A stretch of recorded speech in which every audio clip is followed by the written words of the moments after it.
Assalamualaikum warahmatullahi wabarakatuh. Baiklah, di sini saya akan menerangkan tentang relasi dan fungsi.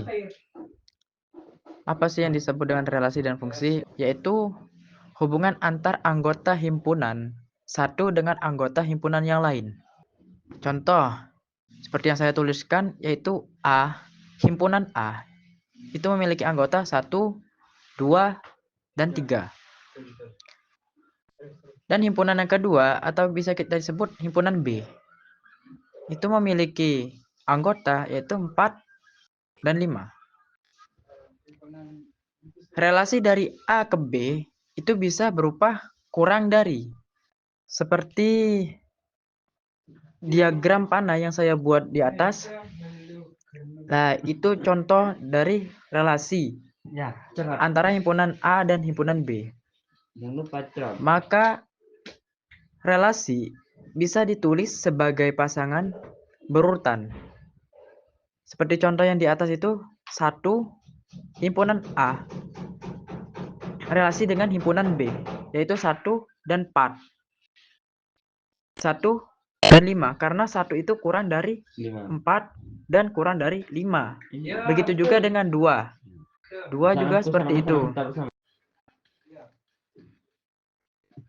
Jadi kesimpulannya yaitu 1,4 dan kita urutkan jadi 1,4, 1,5, 2,4, 2,5. Kenapa 3 di sini tidak saya gabungkan?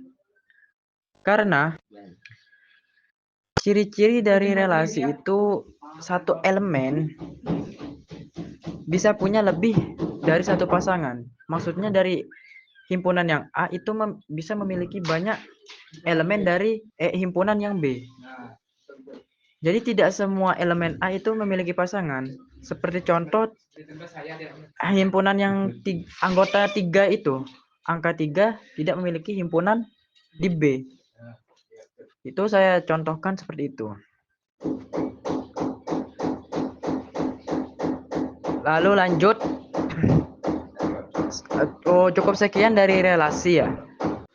Dan kita lanjutkan dengan fungsi. Apa sih yang dimaksud dengan fungsi itu? Jadi di sini saya memaparkan bahwa fungsi itu adalah relasi khusus yang memasangkan setiap anggota himpunan A ke tempat suatu anggota himpunan B. Jadi dari fungsi itu memiliki ciri-ciri. Yang ada dua ciri-cirinya. Yang pertama yaitu anggota domain yang punya satu pasangan di kodomain. Domain yang dimaksud adalah himpunan A. Dan kodomain adalah himpunan B atau selainnya. Dan ciri-ciri yang kedua yaitu tidak boleh ada elemen domain yang tidak memiliki pasangan. Di sini saya akan memberikan contoh diagram panahnya aja langsung. Seperti contoh di atas, itu kan ada sebuah contoh. Himpunan A, itu kita sebut dengan domain. Dan dia memiliki anggota 1, 2, dan 3. Dan ada juga himpunan B. Dia memiliki anggota A, B, dan C. Jadi untuk kita membuat diagram panahnya, dari fungsi tersebut, yaitu seperti yang kita ketahui tadi, bahwa fungsi itu memiliki dua ciri-ciri. Domain itu hanya punya satu pasangan di kondomain. Itu ciri-ciri yang pertama. Dan yang kedua, tidak boleh ada elemen domain yang tidak memiliki pasangan. Seperti contoh yang kita lihat, himpunan A atau domain tersebut memiliki pasangan di himpunan B atau kondomain. Jadinya dari A ke B ini saling memiliki hubungan. Tidak ada dari domain tersebut yang tidak memiliki hubungan. Ataupun hubungan himpunan B. Jadi dari A ke B Maksudnya dari himpunan A itu tidak boleh lebih memiliki pasangan di himpunan kondomain. Seperti itu. Jadi untuk hasil akhirnya bisa kita tulis seperti yang tulisan yang tertera di bawah diagram panah tersebut. Yaitu fungsi sama dengan kurung kurawal, yaitu 1,A, 2,B, 3,C. Dan ditutup lagi dengan kurung kurawal. Dan yang terakhir di sini saya akan menjelaskan perbedaan. Ada sedikit perbedaan dari relasi dan fungsi.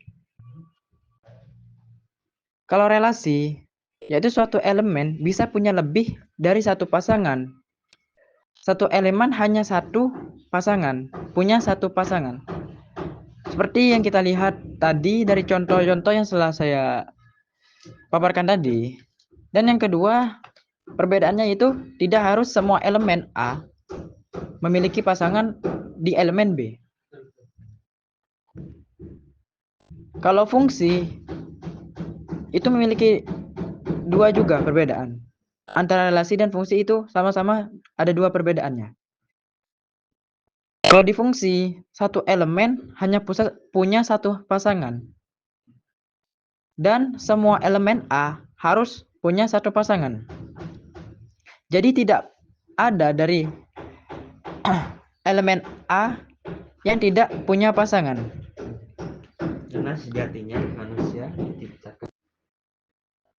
Cukup terakhir dari kesimpulan saya, dan saya tutup dengan ucapan thank you atau terima kasih. Wassalamualaikum warahmatullahi wabarakatuh.